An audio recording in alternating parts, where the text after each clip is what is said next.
प्रभु मोरे अवगुण चितन धरो। स्वामी विवेकानंद जी के जीवन में इस भजन का एक बहुत बड़ा महत्वपूर्ण उसमें भूमिका है। हम लोग खेतड़ी की बात कर रहे थे कल, तो खेतड़ी में जब स्वामी विवेकानंद जी थे उस समय एक बार महाराजा अजीत सिंह जी स्वामी विवेकानंद जी के साथ राजमहल में बाहर बैठे हुए थे छत पर, और आध्यात्मिक प्रसंग चल रहा था। उसके कुछ देर बाद सलाम देने की बात आई। लोग आकर के सलाम करते थे। स्वामी जी भी पास में बैठे थे, राजा महाराजा भी बैठे थे, और महाराजा स्वामी जी को बहुत सम्मान करते थे। राज दरबार में भी स्वामी जी को इतना सम्मान देते थे। स्वामी जी ने कहा, राजा बाद में तुम जो कुछ करना हो करो, पर दरबार में तो तुम्हारी आमन्या रहनी चाहिए। और वो मानते नहीं थे, और क्योंकि स्वामी विवेकानंद को सेवा करने नहीं देते थे, तो रात को 3 बजे उनके कमरे में जा कर के स्वामी विवेकानंद के पैर दबाते थे। इतने अधिक वे स्वामी विवेकानंद से प्रभावित हुए थे, इतने अधिक उनकी स्वामी विवेकानंद जी के प्रति श्रद्धा भक्ति थी। तो जो भी हो, उसके बाद में इस प्रकार से बैठे थे, सब लोग आते थे। उस समय एक नर्तकियों का दल आया और उन्होंने सलाम अलैकुम किया, और उसके बाद में उन्होंने कहा कि हम एक कुछ गीत सुनाएंगे। तो महाराजा ने कहा कि हाँ जरूर। तब स्वामी विवेकानंद जी ने कहा कि महाराजा मुझे क्षमा करें, सन्यासी होने के नाते मैं नर्तकियों का वो नृत्य देख नहीं पाऊँगा, वह गीत सुन नहीं पाऊँगा, तो मुझे क्षमा करें। तो उठ गए। तो राजा ने अनुनय विनय करके कहा, स्वामी जी ये जो है नर्तकी, ये बहुत साल से यहाँ आ रही है, बहुत ही अच्छे संस्कार वाली है, आपको अच्छा लगेगा, अच्छा भजन सुनाएगी, आप बैठ जाइए। तो फिर अनिच्छा से ही स्वामी विवेकानंद जी बैठे। इधर नर्तकी पर उसका ऐसा प्रभाव पड़ा।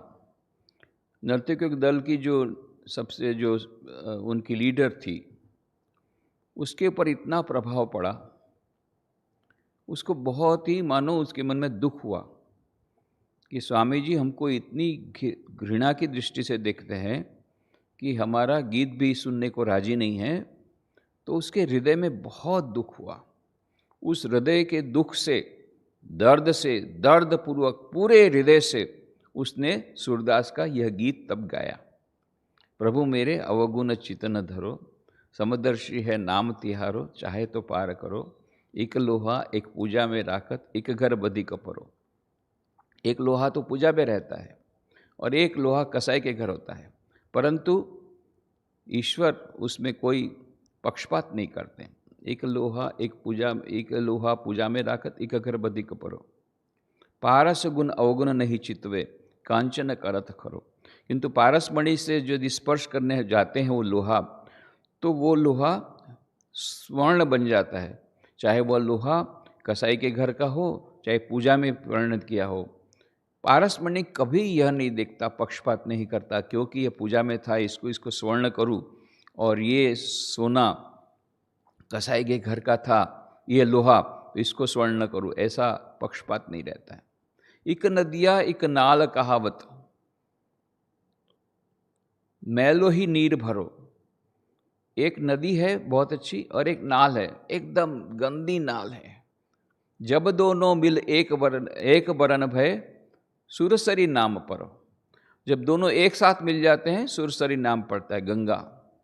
गंगा नदी इतनी पावन, इतनी गंदी बातों को, गंदी यह वस्तुएं लेकर के वो गंदी नाली का पानी आता है, फिर भी जब नदी से मिलता है तब नदी उसको अस्वीकार नहीं करती है, और दोनों मिलकर के सुरसरी उसका नाम पड़ जाता है। ईक जीव एक ब्रह्म कहावत, सूरदास झगड़ो। सूरदास झगड़ के कहते हैं एक ब्रह्म है और एक सामान्य जीव है, तो मैं तो सामान्य जीव हूँ। अज्ञान से भेद होवे, ज्ञानी का है भेद करो। अरे भेद तो अज्ञान से होता है, तुम तो ज्ञानी हो, हे भगवान तुम क्यों भेद करते हो, तुम क्यों मुझे प्यार नहीं करते, तुम मुझ पर क्यों करुणा नहीं करते, क्योंकि मैं निकृष्ट हूं। यही भाव मानो अंतर से वो नित्यांगना ने गाया, नर्तकी ने गाया। और स्वामी विवेकानंद के कहते हैं, स्वामी विवेकानंद बाद में मानो एक अज्ञान का पर्दा दूर हो गया, ज्ञान के कपाट खुल गए कि अरे मैं सन्यासी हूँ, सन्यासी के लिए तो नर नारी पुरुष स्त्री और उच्च वर्ण निम्न वर्ण और पापी और पुण्यात्मा, इस सब का कोई भेद नहीं होना चाहिए। तो मैंने क्यों भेद किया कि ये नर्तकी है, ये इसमें यह निकृष्ट काम करती है। इस प्रकार की घृणा का जो सूक्ष्म एक भाव, वो भी स्वामी विवेकानंद का चला गया उस दिन से वे सचमुच में समदर्शी तो पहले से ही थे, पर ये मानो श्री रामकृष्ण देव ने उनको कहा था कि प्रत्येक नारी में जगदम्बा का निवास रहता है, ये बात उनको याद आई और तब से विशेष रूप से प्रत्येक नारी को सम्मान देना, चाहे वो कुछ भी कार्य करती हो। यह एक विशेष प्रकार की शिक्षा उनको मिली। अपने जीवन की एक बहुत बड़ी घटना स्वामी जी उसको मानते थे कि उस दिन वो ऐतिहासिक घटना घटी। सामान्य घटना, बैठे थे और उस समय ये नर्तकी आई, पर बाद में ऐसा परिवर्तन हुआ। और फिर जैसे ही यह गीत समाप्त हुआ, स्वामी विवेकानंद जी खड़े हुए और उस नर्तकी को नमस्कार किया, उनको प्रणाम किया और कहा, माँ मुझे क्षमा करना, मैंने तुम्हारे दिल में यदि कुछ दुख लाया हो, मैं दुख पहुंचाना नहीं चाहता था, सन्यास के नियम की परंपरा के अनुसार मैं जाना चाहता था, यदि तुम्हारे दिल में कुछ दुख हुआ हो तो मुझे क्षमा करना। और नर्तकी तो रोने लग गई। इतने बड़े महात्मा जिनको राजा प्रणाम करता है, उनकी इतनी सेवा करता है, ऐसे बड़े ब्रह्मज्ञानी सन्यासी उनको प्रणाम कर रहे हैं, उसके आंखों से आंसू निकल गए। ऐसा कहते हैं उसका जीवन पूरा बदल गया। उसका नाम बाद में रिसर्च करके देखा गया, मैनाबाई उसका नाम था, और वो थोड़ी उम्र में ज़्यादा थी, इन सब की वो मानो लीडर थी। बाद में उसने वो पेशा भी छोड़ दिया और ध्यान भजन में लग गई। एक जीवन में उसके भी जीवन में परिवर्तन हो गया। तो इस घटना से दो लोगों के जीवन में परिवर्तन हुआ। स्वामी विवेकानंद के जो ज्ञान के कपाट जो थोड़े से बचे थे वो भी खुल गए। अभी तक विविदिशा था, अभी विवेकानंद हो गए। खेतड़ी में इस प्रकार का हुआ है, सचमुच में हुआ। खेतड़ी के महाराजा ने बोला कि आपका विविदिशा का काल अब पूरा हो गया। तो विविदिशा काल में ठीक है, स्त्री पुरुष का भेद रहता है, अब तो भेद आपका दूर हो गया, भगवान ने आपका भेद दूर करा दिया, तो अब तो आप विवेकानंद हो गए। और विवेकानंद सचमुच में विवेकानंद नाम दिया। ये इतना बड़ा ट्रांसफॉर्मेशन खेतड़ी में हुआ, एक बहुत बड़ी महत्व की घटना खेतड़ी में हुई। तो स्वामी विवेकानंद के जीवन में खेतड़ी महाराजा अजीत सिंह जी, खेतड़ी वह स्थान, ये नर्तकी, ये बहुत बड़ा महत्व का स्थान रखते हैं, जिसमें कि उनके वह परिवर्तन का वह समय परिवर्तन आया। और बाद में जब स्वामी विवेकानंद जी विदेश से वापस लौटे थे और नैनीताल में गए थे, उस समय की बात है। सिस्टर निवेदिता, सिस्टर क्रिस्टिन, ये सब साथ में थे। 14 से 16 मई 1898 की बात है। जब नैनीताल में किया तो 2 नर्तकियां स्वामी विवेकानंद से मिलने के लिए आई। बाकी सब लोगों ने कहा नहीं, नर्तकियां स्वामी विवेकानंद से नहीं मिलेगी, पर स्वामी विवेकानंद ने कहा नहीं मिलेगी। बहुत लोगों ने अवरोध किया था उस समय, पर उनको पाठ मिल चुका था कि प्रत्येक नारी में वह जगदम्बा है, चाहे कुछ भी काम करती हो। तो इसलिए उस समय सिस्टर निवेदिता ने कहा कि हमने देखा कि किसका कैसा परिवर्तन हो गया स्वामी विवेकानंद में, कैसे ब्रह्मज्ञानी हो गए हैं कि लोगों की परवाह नहीं करते हैं। और वो दोनों नर्तकियों से उन्होंने बातचीत की, चाहे इतना लोग उनके अगेंस्ट में, तब उन्होंने बताया, जब उन्होंने कहा कि लोग इतना अधिक आपके विरोध में, फिर भी आपने क्यों ये 2 नर्तकी से बात की, तब उसने कहा ये पाठ मैं खिचड़ी में सीखा था। तब उन्होंने पूरी घटना बताई। इस प्रकार से मेरे मन में एक सूक्ष्म मानव अहंकार आया था, वो भी ईश्वर की कृपा से दूर हुआ। तब से मैं प्रत्येक नारी में वो जगदम्बा को देखता हूँ, माता को देखता हूँ, और इसलिए मैं ना नहीं बोल पाया इन नर्तकियों को जो नैनीताल में मिलने आई थी।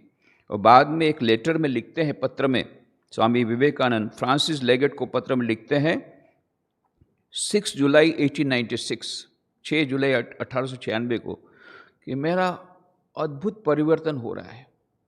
20 साल की उम्र में I would refuse to walk on the street near a theatre. जिस जगह रहता था उस रास्ते से मैं जाता नहीं था अपने आप को बचाने के लिए। आज उसी बिल्डिंग में रह रहा हूं जिसमें वेश्याएं रहती है। तो क्या ये डिग्रेडेशन है? ये पूछते हैं। आज प्रत्येक मनुष्य के भीतर में मुझे वही ब्रह्म नजर आता है।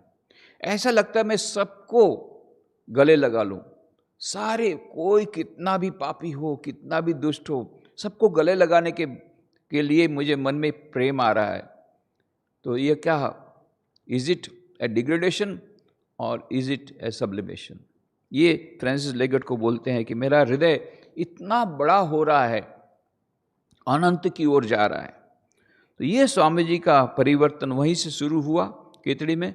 धीरे धीरे जाकर के प्रत्येक मनुष्य के भीतर में वही दिव्यता देखने का यह अद्भुत उनमें परिवर्तन आया। ये सब की शुरुआत हुई। और ये उस समय स्वामी विवेकानंद जी ने यह जो कहा था, तो उसके 2-3 इसके ये कहा जाता था, किसी ने कहा था ये घटना खेतड़ी में हुई, किसी ने कहा ये घटना जयपुर में हुई। पर अब यह रिसर्च, लेटेस्ट रिसर्च यही कहती है नई घटना खेतड़ी में हुई। दूसरी इस प्रकार की बात थी कि वो घटना या तो पहली मीटिंग स्वामी विवेकानंद पहली बार 1891 में तब हुई, या दूसरी बार 1897 में तीसरी बार आए तब हुई।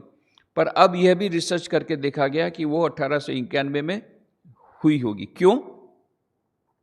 तो स्वामी विदेहात्मानंद जी ने रिसर्च करके बहुत अच्छी किताब निकाली है, राजस्थान में स्वामी विवेकानंद। तो उन्होंने बहुत अच्छा प्रमाण दिया कि स्वामी जी अपने साथ एक नोटबुक रखते थे, उसमें ये सब भजन लिख रहे थे। तो ये 2 भजन, उस समय एक भजन नहीं गाया था ये मैनाबाई ने, 2 भजन गाए थे। एक भजन तो प्रभु मोरे अवगुण चित्त न धरो, और एक भजन दया निधि मोर लिखे न पढ़ो, दिया उसमें बताया। 2 भजन है। 2 भजन स्वामी विवेकानंद जी ने बंगला स्क्रिप्ट में लिख के रखा था अपनी डायरी में। वो डायरी का पन्ना अभी यहाँ दिखाया जा रहा है। अपनी खुद की हैंडराइटिंग में उन्होंने लिख के रखा था। ये उनकी डायरी थी जिसमें वो इस प्रकार के सेलेक्टेड भजन स्तोत्र जो उनको अच्छा लगता तो लिख के रखते थे। पर बाद में 1892 में मद्रास में मनमथराय भट्टाचार्य के यहाँ थे। उसी समय जगमोहन आए, खेतड़ी के दीवान जी, उनको लेने के लिए। तो हड़बड़ी में जब गए तो वो छोटी नोटबुक, ये मनमथराय भट्टाचार्य की एक लड़की थी, उनकी बिटिया 10-12 साल की, उसको भी संगीत में रस था। तो उन्होंने स्वामी जी से कॉपी करने के लिए डायरी रख ली थी। वो डायरी उसी के पास रह गई बाद में। उस डायरी में यह दोनों भजन दिखा गए हैं। तो ये 2 भजन, दयानिधि तेरी लिखी न लखे, बहुत ही, ये दोनों भजन उस समय गाए थे ऐसा बोलते हैं, एक भजन नहीं। और ये दोनों भजन स्वामी जी लिख के रखे थे अपनी डायरी में। बाद में जब गुजरात में स्वामी विवेकानंद आए राजस्थान से, तब जूनागढ़ में उनकी मुलाकात हुई झंडू भट्ट से। और स्वामी अखंडानंद जी बोलते हैं, झंडू भट्ट के कहने पर जब उन्होंने यह गीत गाया, दयानिधि तेरी लिखी न लखे, उस वहाँ पर दिया गया है गीत, वो गीत को सुन करके झंडू भट्ट रो पड़े। अद्भुत वह भी गीत है सूरदास का कि प्रभु तुम्हारी लीला जानना बहुत मुश्किल है हमारे छोटे दिमाग से, आपकी दया की कोई सीमा नहीं है, असीम दया, उस दया को हम लोग क्या समझेंगे। बहुत ही अच्छा भाव है दूसरे भजन में भी। तो ये दूसरे भजन के बारे में भी ये जब गाया था स्वामी विवेकानंद जी ने, झंडू भट्ट रो पड़े थे। बाद में झंडू भट्ट की हम बातें करेंगे।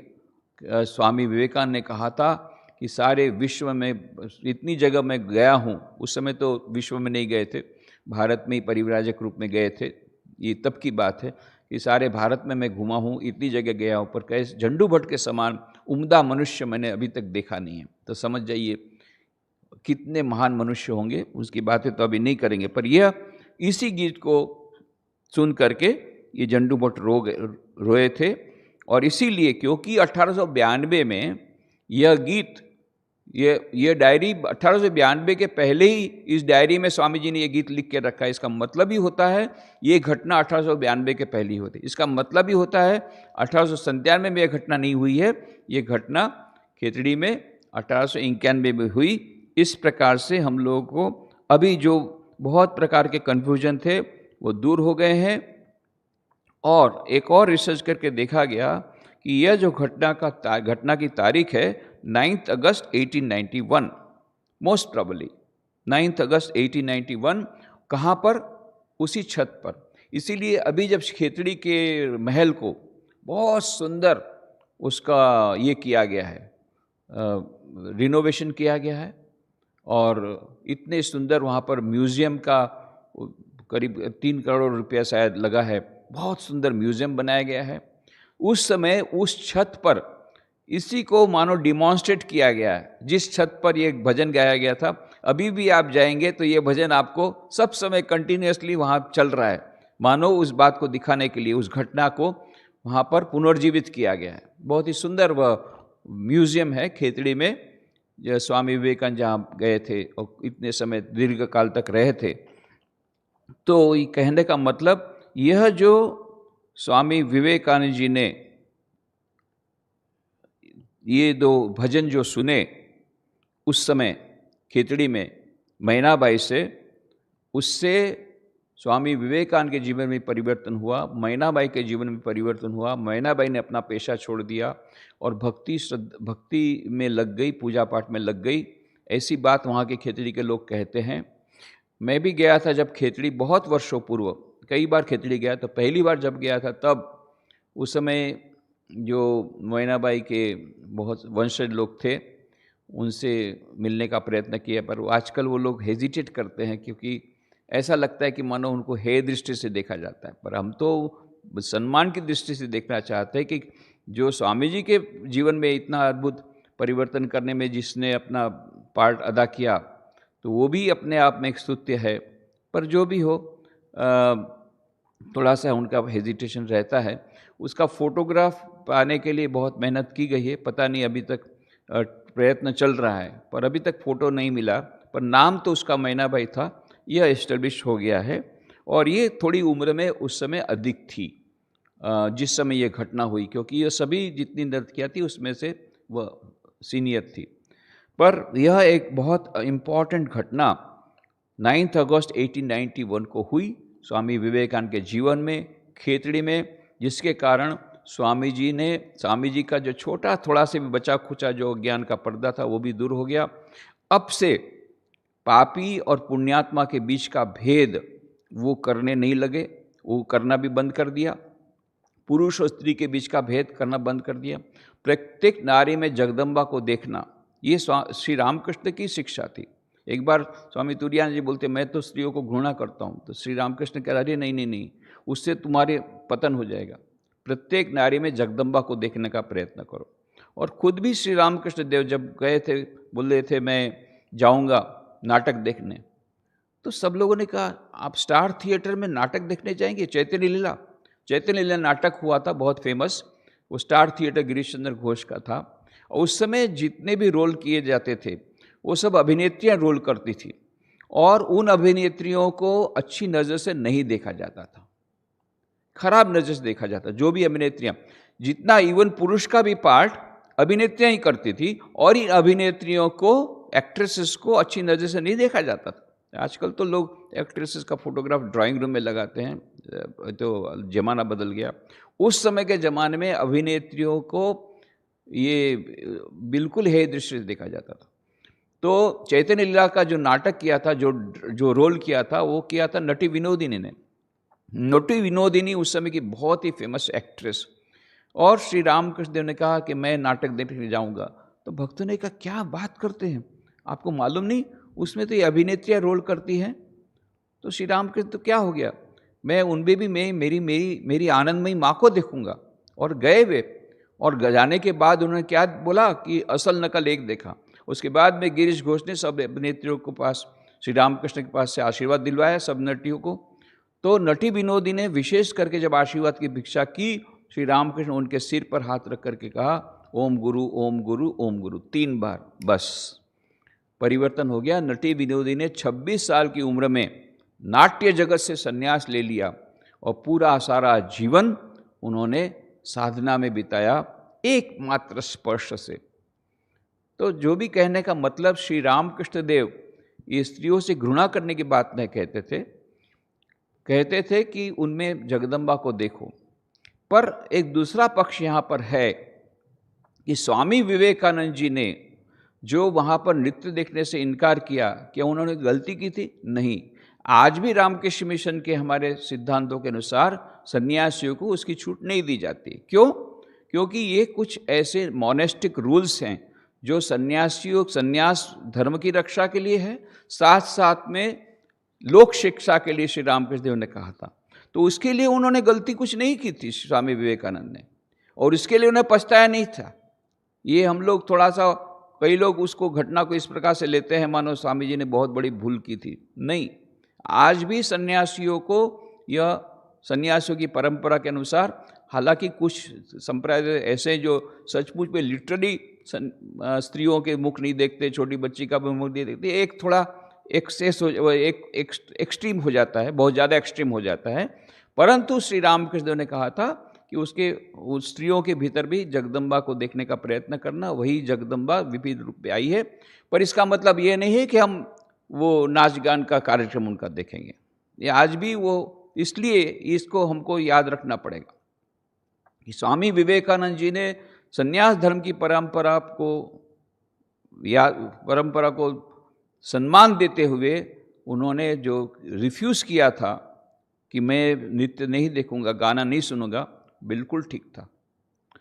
परंतु बाद में जब उन्होंने वह गाना सुना और उसमें ब्रह्म दर्शन किया, उस नटी में भी, त्वम स्त्री त्वम पुमानसी त्वम कुमार उतवा कुमारी त्वम जीर्णो दंडेन वंशसी त्वम जातो भवषि विश्वतो मुखा, ये श्वेताश्वतर उपनिषद की बात है। वह ब्रह्म ज्ञान से लेकर के उन्होंने उस समय सुना, वो भी उन्होंने कोई उसमें गलती नहीं की। तो यह स्वामी विवेकानंद जी के जीवन की एक अद्भुत घटना है, और एक महत्वपूर्ण घटना उनके जीवन में हुई, वो खेतड़ी में हुई। और इसलिए आप ये सोचिए कि इससे कितना, मानो श्री रामकृष्ण देव उनको ये घटना के द्वारा बहुत सारा उन्होंने उपदेश दे दिया। क्योंकि बाद में देखते हैं हम, जब स्वामी जी अमेरिका जाते हैं, विदेश जाते हैं, तो सबसे ज़्यादा सब नारियां ही उनको मदद करती है सब जगह।